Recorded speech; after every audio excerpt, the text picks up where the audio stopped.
एकीकडे मालेगावमध्ये मनपा प्रशासनाला शिवरायांचा विसर पडलेला आहे आणि दुसरीकडे नाशिकच्या आडगावमध्ये हिंदू मुस्लिम ऐक्याचं प्रतीक बघायला मिळतंय। एक गाव एक जयंती या संकल्पनेमधून भव्य असा देखावा या ठिकाणी सादर करण्यात आलेला आहे। त्यामुळे शिवजयंती साजरी करत असल्याची भावना मुस्लिम धर्मीयांनी देखील व्यक्त केली आहे। या हिंदू मुस्लिम ऐक्याच्या या सगळ्या सोहळ्यामधून आढावा घेतलाय आमचे प्रतिनिधी मुकुल कुलकर्णी यांनी।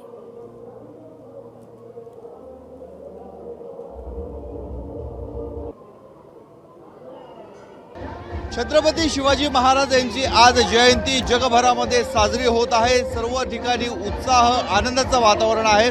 नाशिकच्या आडगाव परिसरामध्ये आडगाव गावामध्ये एक गाव एक जयंती हा उपक्रम गेल्या अनेक वर्षापासून साजरा होतोय।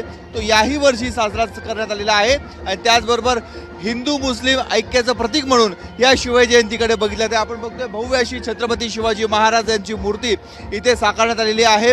भव्य देखावा साकारण्यात आलेला आहे। मंडळाचे अध्यक्ष आपल्यासोबत आहेत। काय या मूर्तीचं वैशिष्ट्य आहे, कशा पद्धतीने शिवजयंती साजरी होते? छत्रपती शिवाजी महाराज हे ज्यावेळी आपले चिरंजीव छत्रपती संभाजी महाराज ज्यावेळी अनेक कालावधी गेल्यानंतर त्यांची जी भेट आली त्यावेळी महाराजांनी असे हात पुढे केले होते का शंभूराजे आणि राजांची जी गळा भेट झाली होती त्या संकल्पनेतून आम्ही आमचे कलाकार हितेश पाटोळे आम्ही यांच्याकडे गेलो। आम्ही त्यांना हा फोटो दाखवला का आम्हाला अशा पद्धतीत मूर्ती पाहिजेत। त्या कारागिरांनी ती मूर्ती त्या पद्धतीत बनवली। त्या बनवल्यामुळं आज काहीतरी नाशिक जिल्ह्यात म्हणा महाराष्ट्रात वेगळी एक संकल्पना वेगळी मूर्ती आलेली आहे छत्रपती शिवाजीराजेंची।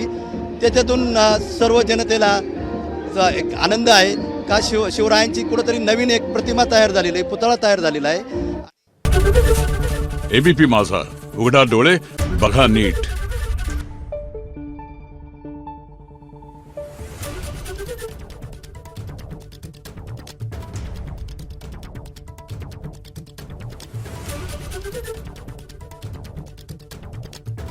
Thank you.